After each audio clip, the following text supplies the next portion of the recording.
नमः परमहंसाय स्वादितचरणकमलचिन्मकरन्दाय भक्तजनमानसनिवासाय श्रीरामचन्द्राय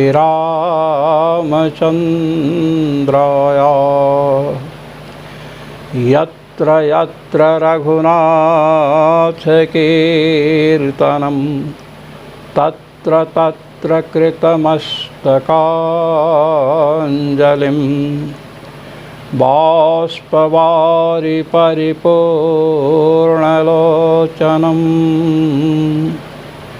मारुतिं नमते राक्षसान्तकं सीतानाथसमारम्भां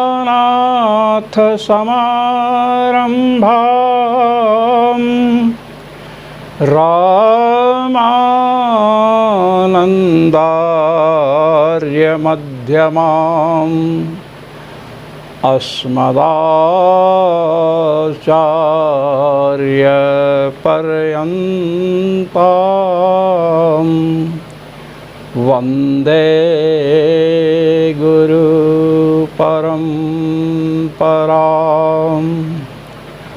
वन्दे गुरुपरम्परां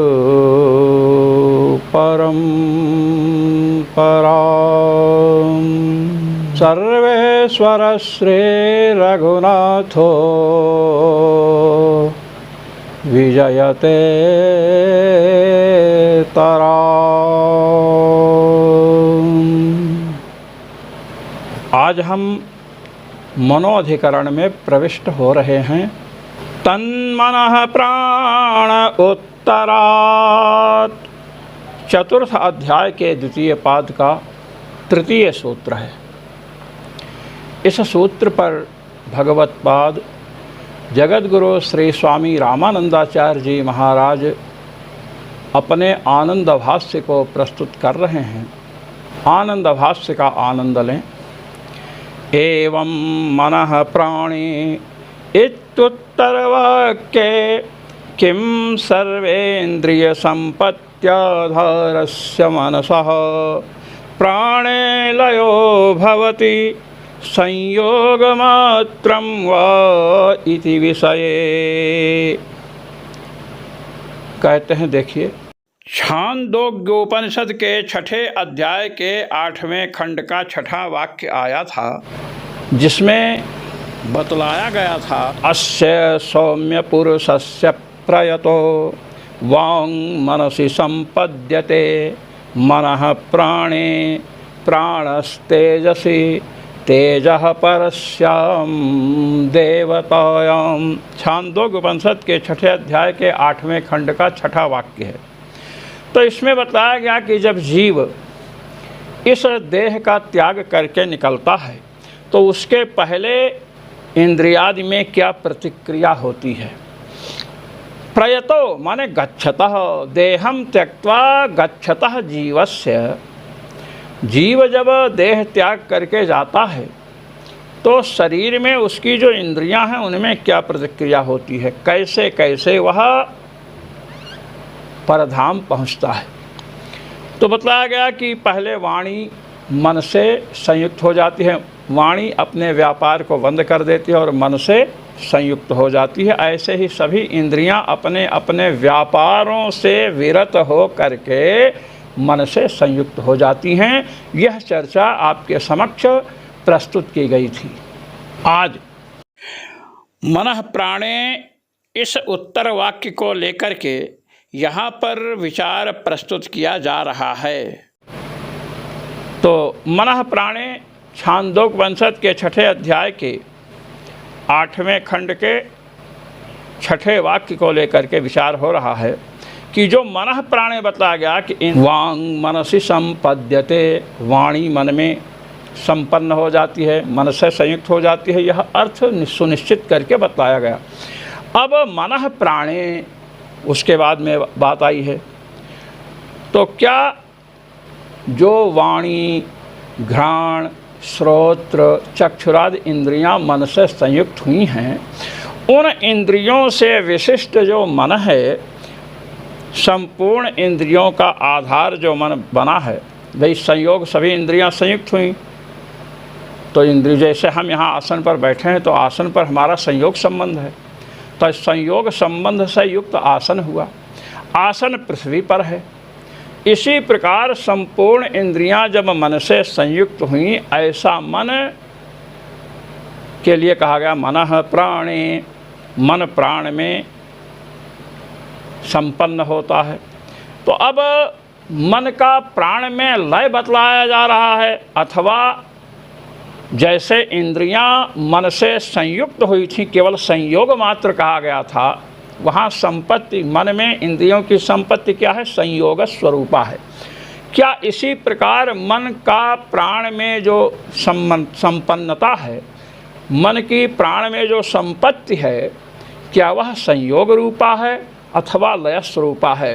तात्पर्य यह कि प्राण मन में लीन हो जाता है अथवा प्राण से संयुक्त हो जाता है। इति विषये, विषय माने संशय। देखिए, विषय शब्द में जब मूर्धन्य सा होता है तो विषय आप समझते ही हैं, शब्द रूप रस गंध स्पर्श, और जब उसमें तालव्य सा होता है तो उसका अर्थ होता है संशय। विषय माने संशय, ये संदेह हुआ। तो पूर्व पक्षी कहता है कि सुनिए, मेरी भी कुछ तर्क संगत बात है, उसे भी आप सुनिए। कहते सुनाओ भाई, आपकी बात हम सुनेंगे, क्योंकि आप पूर्व पक्षी हैं, संदेह है, संभावना करके बोलते हैं और उसका निराकरण हमें करना है, तो सुनाओ। कहते हैं अन्नमयम ही सौम्य मनः, छांदोग्योपनिषद के 6ठे अध्याय के 2 खंड का 4th वाक्य है, 4था वाक्य है। अन्नमयम ही सौम्य मनः, हे सौम्य, यह मन अन्नमय है। अन्न कहते हैं पृथ्वी को, पृथ्वीमय है। इत्यत्र मनसो अन्न विकारत्व श्रवणात्, यहाँ पर मन को अन्नमय बताया गया, मन अन्न का विकार है, अन्न का कार्य है, ये बतलाया गया। सिद्धांत ने कहा, कहते जाओ। कहते हैं तो अन्नमयम ही सौम्य मनः, इसके द्वारा मन को अन्न का विकार बतलाया गया है। अन्न पृथ्वी को कहते हैं। कह ठीक है। आपोमयः प्राणः इति प्राणस्य अप्रकृतिकत्वात्, और कहे छांदोग्य उपनिषद के 6ठे अध्याय के 6ठे खंड का 5वां वाक्य है आपोमयः प्राणः, प्राण जलमय है। तो इससे ये निकला कि प्राण जल से उत्पन्न है। सिद्धांत ने कहा हाँ बोलो और बोलो। तो प्राण जल से उत्पन्न है, यह सिद्ध हुआ, और मन पृथ्वी से उत्पन्न है, यह भी सिद्ध हुआ। अन्नमयम ही सौम्य मनः। अब ऐसी स्थिति में मनः प्राणे, अब छांदोग्योपनिषद का वाक्य आया था कि मनः प्राणे, मन प्राण में लीन होता है। तो प्राण शब्दस्य प्राणकारणभूतासु अपसु लक्षणया, अब प्राण में मन लय होगा तो प्राण क्या है? आपोमयः प्राणः, प्राण जलमय है, तो प्राण में लीन होता है। तो देखो भाई, मन को तो अन्न में बताया गया, पृथ्वी का विकार, और जल का विकार किसको बताया गया? प्राण को। तो मन प्राण में लीन होता है, अर्थात मन जब पृथ्वी का विकार है तो पृथ्वी किस में लीन होती है? पृथ्वी जब लय प्रक्रिया होती है, संहार प्रक्रिया में पृथ्वी जल में लीन होती है। पृथ्वी का उपादान कारण क्या है? जल है। और जल किस में लीन होता है? तेज में लीन होता है, तेज वायु में, वायु आकाश में। ये लय प्रक्रिया है, अपने अपने उपादान कारण में कार्य लय होता है। घट है, मिट्टी का बना है, आप घट को फोड़ डालिए, घट का ध्वंस हो गया, तो घट किस में मिलेगा? मिट्टी में ही तो मिलेगा। हाँ, ये बता रहे हैं। तो मन प्राण में लय होता है। तो प्राण किसका विकार है? जल का विकार है। तो प्राणे का अर्थ है प्राण कारणे जले, क्योंकि मन पृथ्वी का कार्य है। पृथ्वी चूंकि जल में लीन होती है, इसलिए मन का जो जल, पृथ्वी का विकार जो मन है वह प्राण में, अर्थात प्राण का कारण जो जल है उसमें लीन होगा। मन भी पार्थिव है और प्राण जल में है।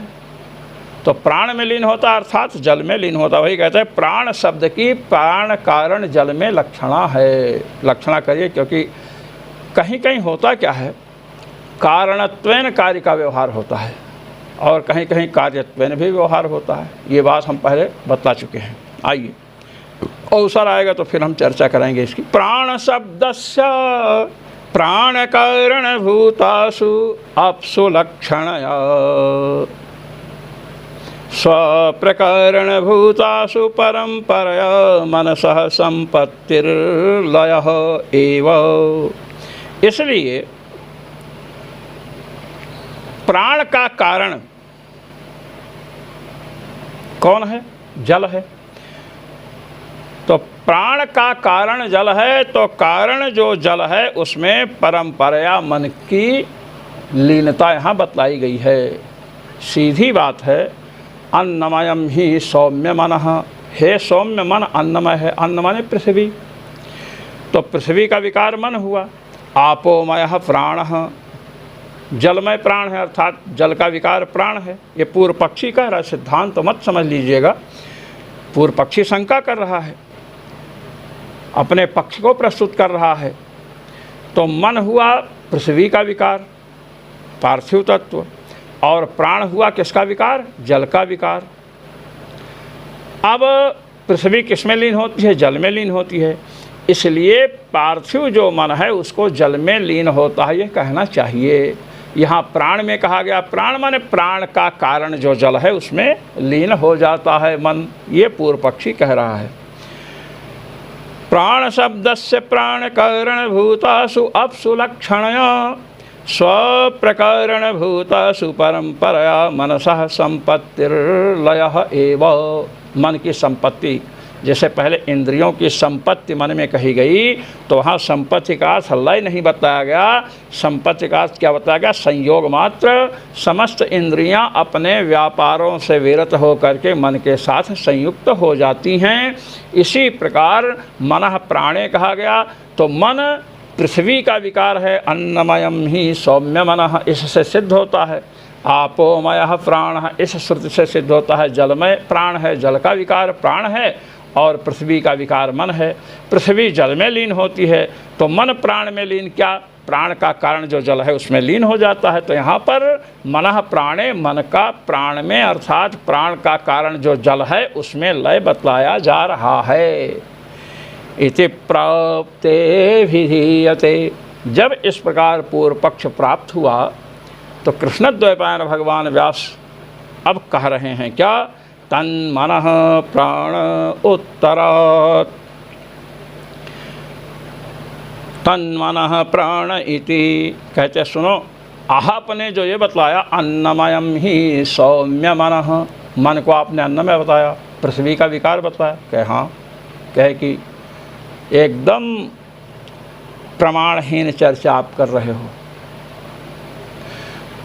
इंद्रियां अहंकार से उत्पन्न हुई हैं, मन जो है अहंकार से उत्पन्न हुआ है। अहंकार का कार्य है, मन पृथ्वी का कार्य नहीं है, पार्थिव तत्व मन नहीं है। मनसः अहंकारिकत्वात् आकाशकार्यत्वाच्च प्राणस्य। मन किसका कार्य है? अहंकार का। पुराणों में देखिए, श्रुतियों में देखिए, प्रकृति से महत्तत्व, महत्तत्व से अहंकार, सात्विक अहंकार से मन उत्पन्न हुआ है। तो अब मन पार्थिव तत्व है, पृथ्वी का विकार है, ये बात नहीं है।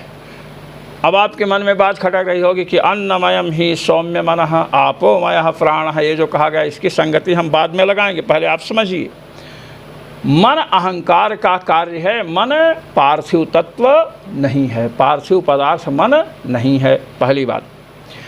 और जो प्राण है, आपोमयः प्राणः से आपने कहा जलमय प्राण है, जल का विकार प्राण है, यह भी बात एकदम अनुचित है। क्यों? आकाश कार्यत्वाच्च प्राणस्य। प्राण क्या है? वायु विशेष है, और यह किसका कार्य है? आकाश का है।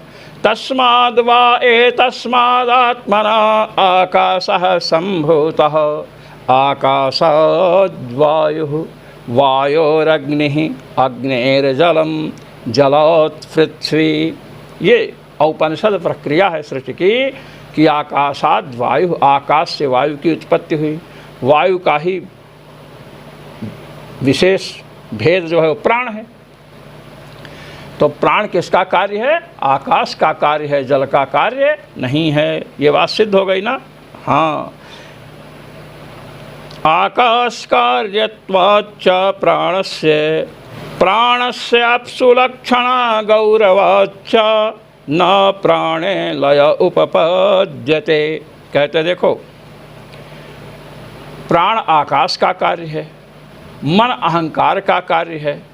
इसलिए जो आपने तर्क दिया था कि पृथ्वी का कार्य मन है, पृथ्वी जल में लीन होती है और जल का कार्य प्राण है, इसलिए मनः प्राणे, प्राण शब्द की जल में लक्षणा कर दें, अपने कारण में लक्षणा हो जाएगी, तो मन जल में लीन हो जाता है, क्योंकि पृथ्वी का विकार है, पृथ्वी जल में लीन होती है। यह बात खंडित हो गई, क्योंकि मन पृथ्वी का कार्य नहीं है। मन किसका कार्य है? सात्विक अहंकार का कार्य है। और जल का कार्य प्राण नहीं है। प्राण वायु किसका कार्य है? आकाश का कार्य है। वायु विशेष ही तो प्राण है, ये बताया। इसलिए मन प्राण में लय होता है, अर्थात प्राण का कारण जल में लय होता है। ये कल्पना आप नहीं कर सकते हैं, ये कल्पना मात्र है और वह भी खंडित हो रही है। और लक्षणा करने में गौरव भी है, लक्षणा करने में गौरव है। लक्षणा कहाँ की जाती है? तात्पर्यानुपपत्तिर ही लक्षणा बीजम। तात्पर्य जब अनुपपन्न हो जाए तब लक्षणा की जाती है। जैसे कहा यष्टि मंचाह क्रोशंति, मंच चिल्ला रहे हैं। अब बताइए मंच चिल्लाएगा क्या? मंच पर विराजमान जो पुरुष हैं, नारियां हैं, वही ना चिल्लाएंगे। तो मंच पद की मंचस्थ पुरुष में लक्षणा की गई। तो मंचाह का जो अभिधा लभ्य अर्थ मंच था, उससे अधिक मंच पर विराजमान पुरुषों का ग्रहण किया गया, तो गौरव हुआ कि नहीं? तो तात्पर्यानुपपत्ति होने पर गौरव सह्य है, किंतु यदि तात्पर्यानुपपत्ति ना हो तो लक्षणा करके गौरव दोष को क्यों सहा जाए? गंगायाम घोषः, गंगा में घोष है। घोषः आभीर पल्ली, आभीर का घर है गंगा में। अब गंगा में घर रहेगा क्या? गंगा क्या है? भगीरथ खातावच्छिन्न वारि प्रवाह विशेषो गंगा। भगीरथ खातावच्छिन्न वारि प्रवाह, हम लोग जो पढ़ते थे सिद्धांत कौमुदी, तो हमारे गुरुदेव श्री राम लखन पाठक जी, उनको कोटि कोटि नमन है। उन्होंने कहा कि गंगा का अर्थ क्या है? भगीरथ खातावच्छिन्न वारि प्रवाह विशेष को ही गंगा कहते हैं। भगीरथ खात, भगीरथ के द्वारा खोदा गया, रथ के द्वारा खोदा गया जो है, उसमें जो जल प्रवाह है वही तो गंगा है। उस समय अवच्छेद का वचन सुनने से हम लोगों को बड़ा आनंद आता था, सोचते रहे अवच्छेद का वचन खूब बोलें। बाल्यावस्था थी। गुरु चरणों में बैठ करके ही विद्या अर्जित की जा सकती है। गूगल से सर्च करके इधर उधर यूट्यूब पर वीडियो सुन करके विद्या नहीं अर्जित की जा सकती है। जिन्हें संस्कार पड़ चुका है गुरु चरणों में बैठ करके, वे ही किसी महापुरुष की वाणी सुने, उसको गुरुभाव से मानकर सुने, तो निश्चित ही उनके हृदय में बात बैठेगी, लेकिन उनसे संपर्क होना चाहिए। अस्तु, तो कहते हैं मन का प्राण में जो लय बतलाए, प्राण अर्थात जल में लय बतलाए, ये लय ठीक नहीं है। कि हमने कहा ना, अन्नमयम ही सौम्य मनः आपोमयः प्राण। हमने कहा, हमने श्रुति को प्रस्तुत किया, छांदोग्य उपनिषद को हमने प्रस्तुत किया है। अन्नमयम ही सौम्य मनः आपोमयः प्राण है। दोनों वाक्य छांदोग्य उपनिषद के हैं, 6ठे अध्याय के हैं। कहते सुनिए, अन्नमयम ही सौम्य मनः आपोमयः प्राणः इति मनः प्राणयोः अन्नादिभिश्च आप्यायनमात्रत्वम्।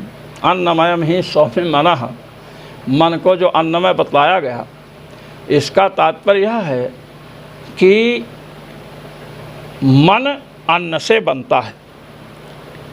अन्न से बनता है अर्थात मन अन्न से पुष्ट होता है, मन का आप्यायन होता है अन्न के द्वारा। इसलिए लोग कहते हैं जैसा खाओ अन्न वैसा बने मन, जैसा अन्न खाओगे वैसा मन होगा। आहार शुद्धौ सत्व शुद्धि ही, जैसा खाओ अन्न वैसा बने मन, ये जो कहते हैं इसमें श्रुति मूलक ये कथन है। आहार शुद्धौ सत्व शुद्धि ही, आहार के शुद्ध होने पर अंतःकरण शुद्ध होता है। सत्व माने अंतःकरण, मन, मन बुद्धि चित्त अहंकार, ये कब शुद्ध होंगे? जब आहार शुद्ध होगा। तो मन का आप्यायन होता है। आप्यायन माने पोषण। अन्न खाना बंद कर दीजिए। छांदोग्य उपनिषद में ही ये चर्चा आई है। अन्नमय मन कैसे है? तो गुरु ने शिष्य से कहा कि 3 दिन उपवास करके आना। 3 दिन उपवास करके गए, कहे कि वेद मंत्रों को सुनाओ। वेद मंत्र उठे नहीं महाराज, क्योंकि मन का पोषण अन्न से होता है। मन जब अन्न नहीं मिला तो मन दुर्बल हो गया, सब विस्मृत हो गया। कहे फिर भोजन करो। भोजन किया, हृष्ट पुष्ट हुआ मन, और जब गए तो सुनाने लग गए। इसलिए अन्न के द्वारा मन का आप्यायन होता है। और आपोमयः प्राणः, जल से प्राण का पोषण होता है। जल पीना बंद कर दिए, प्राण पखेर उड़ जाएंगे, प्राण कंठ में आ जाएंगे। लोग मरने लगते हैं, प्राण कंठ में आ जाए तो जल पिलाते हैं। जल से प्राण का आप्यायन अर्थात पोषण होता है। वही बता रहे अन्नमय, अन्नमयम ही सौम्य मनः। इसके द्वारा ये बतलाया गया कि अन्न मन का आप्यायक है, अन्न मन का पोषक है। यहाँ अन्न का विकार मन को नहीं बताया जा रहा है। और आपोमयः प्राणः के द्वारा जल को प्राण का पोषण करने वाला बतलाया गया है। ये नहीं कि जल का विकार प्राण है। अन्नमयम ही सौम्य मनः आपोमयः प्राणः इति मनः प्राणयोः अन्नादिभिश्चाप्यायन मात्रत्वम। पोषण मात्र बताया जा रहा है। तस्मात्, इसलिए मनसः प्राणे संयोग एव इति, इसलिए मन का प्राण के साथ संयोग होता है। जैसे सभी इंद्रियों का संयोग मन के साथ हुआ, उन सभी इंद्रियों से संयुक्त मन का संयोग किससे होता है? प्राण के साथ होता है। इति मनोधिकरणम। इस प्रकार सर्वेश्वर श्री रघुनाथ जी महाराज की कृपा से आज मनोधिकरण पूर्ण हुआ। जो मनीषी महानुभाव भगवत्पाद श्री स्वामी रामानंदाचार्य जी महाराज द्वारा विरचित आनंद भाष्य का पठन पाठन श्रवण मनन एवं निधिध्यासन करते हैं, उन सभी मनीषी महानुभावों को अनंतानंत ब्रह्मांड नायक रघुनायक सर्वेश्वर श्री रघुनाथ जी महाराज का अनंतानंत अनुग्रह और मेरी ओर से सादर सप्रेम जय श्री राम।